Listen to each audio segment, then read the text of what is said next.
Gulu in northern Uganda, or indeed in southern Afghanistan, would find it virtually impossible to operate competitively. A relatively less efficient firm that was able to set up and get the benefits of order and so on that exists in London or these days in Shanghai will have massive advantages. And so the existence of centers where industries cluster because they have access to strong political and state facilities and social facilities build up a cumulative capacity to increase their competitiveness over time. And of course, these processes have enormously long historical roots. In Putnam's book about the importance of social capital in improving, in generating high productivity in northern Italy and undermining productivity in southern Italy, he attributes this to a thousand-year culture of civic togetherness in northern Italy and central patronage and clientelism in southern Italy. I'm not sure whether the Italians here would accept that notion, but what he says is that these long social traditions are also critically important in producing long-term inequalities. And of course, what we then see is that if we allow markets to operate freely, they are not going to produce equality and inclusion. Instead, these processes, in fact, explain what seem to me to be the dominant features of what's been going on in the global economy, not just in the last 30 to 40 years, but for a very much longer time than that. A widening gap between richest and poorest countries. It is now clear that international inequality has grown more rapidly over the past 20 to 30 years than previously. Massive shifts of population away from marginal areas into urban centers and pressure from these populations on advanced areas. A brain drain, so a huge number of the students that I was teaching in Uganda ended up working in South Africa because South Africa was already providing them with far better opportunities than they had locally. And of course the need for repressive controls over labor migration, which of course are dominating the political scene right here. I was standing in my garden and listening to two men on the roof, working on the roof of the house next door, who were talking to each other about the problems of foreigners coming and nicking British jobs.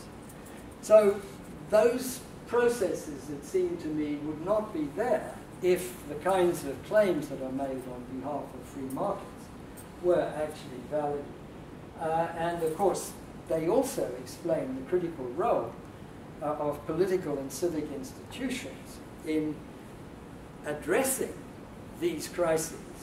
And therefore, of course, the problematic nature of any body of social theory, whether this is neoclassical economics or liberal political science, that believes that it can somehow deal with the economic problems associated with open markets without understanding the political and social implications of that, and vice versa. How much longer do I have? Much longer? Just, yeah, we're going to wrap it up now. So yeah, okay. Yeah, okay. Let me just point to some, hang on, it's open here. Policy implications. I'll just, I have circulated the paper for this.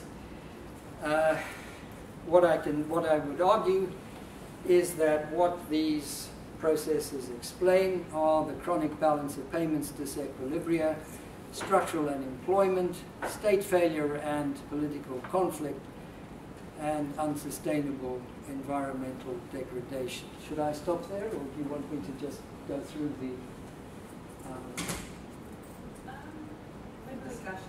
Yeah, we have a discussion. We can open this up. Okay, But fine. maybe I'll summarize just the yeah. policy. Okay. Maybe we can So, all right, so if I just take this, uneven development has produced unsustainable balance of payments disequilibrium. What's going on in the Eurozone? Eurozone is a free market. Why is it that the Eurozone periphery are basically bankrupt? Why is it that the Greeks cannot compete on equal terms with the Germans? Why is it that Germany isn't sending huge amounts of capital to Greece? Because Greek workers are willing to work probably for less than half the money that German workers are willing to work for. That is a free market situation. Unless there were a political intervention, i.e. Greece leaves the Eurozone and devalues its currency by 30 or 40%, and Germany correspondingly revalues its currency by 30 or 40%, that crisis is going to intensify, and all the talk from the agencies that the Greeks have to get their act together and start competing are actually telling them to do the impossible. And I would argue that a policy implication of this is the necessity for rules at the international level that force structural countries to adjust as strongly as they force surplus countries to adjust. Second, we need effective poverty-reducing programs that address barriers to entry and the inability of small producers at the micro level to actually earn a living.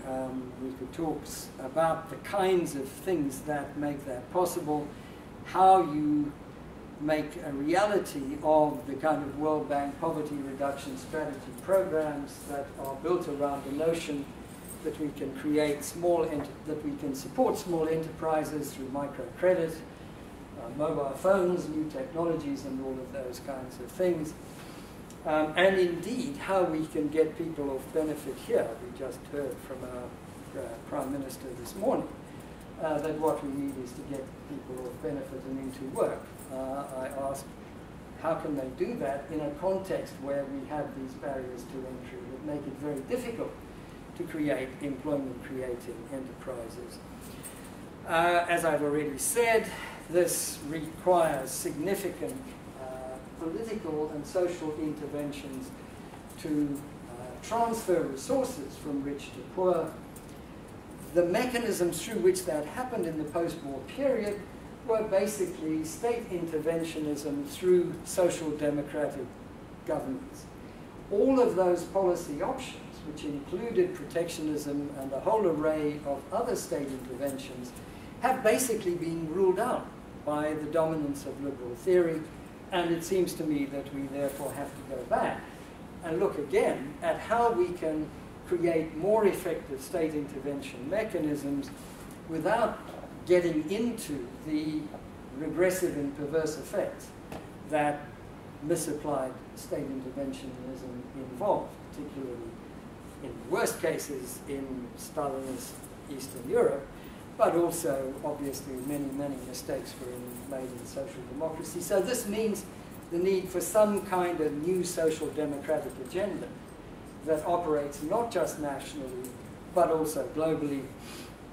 And finally, and I haven't taken this up, and it seems to me to be the most important problem of all, and the one that I simply do not feel that we are going to be able to solve in the next 30 to 50 years, especially if you look at what happened in Rio last week, the fact that this whole process of market-driven growth necessarily will destroy the natural environment and therefore our ability to survive as a civilization. I don't see any sign that we are addressing that problem with any degree of seriousness, but since it's a much too difficult problem to address, I've left it off the list. Thank you very much.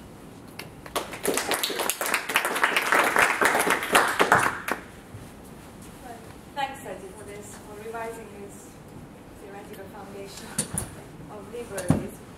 It might have been nice also to get more in depth into what is a democratic agenda, new social democratic agenda, in this also to link it with the current situation. But I'm sure there will be enough space for discussion.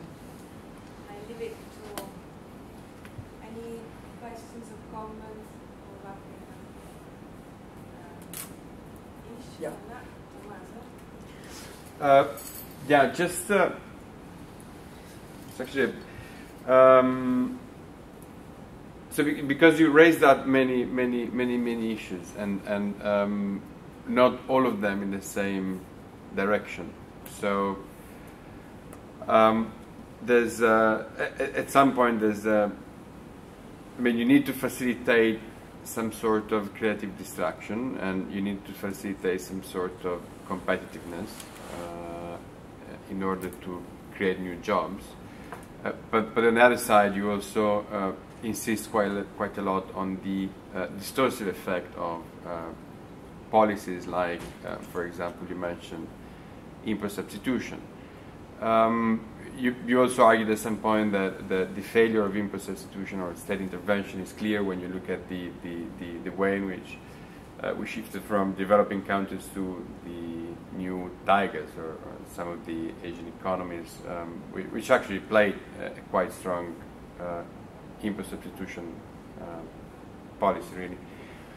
So if you had to balance that out, because it was not so clear to me where you're heading in between all these, because I mean, it's again, to sum up, one side you say no policy intervention, on the other side, but we need to have firms to create jobs.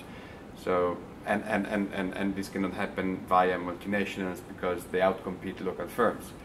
So if you don't have a proper industrial policy or defensive policy, how do you let local firms compete with multinationals? So where are you synthesizing on all these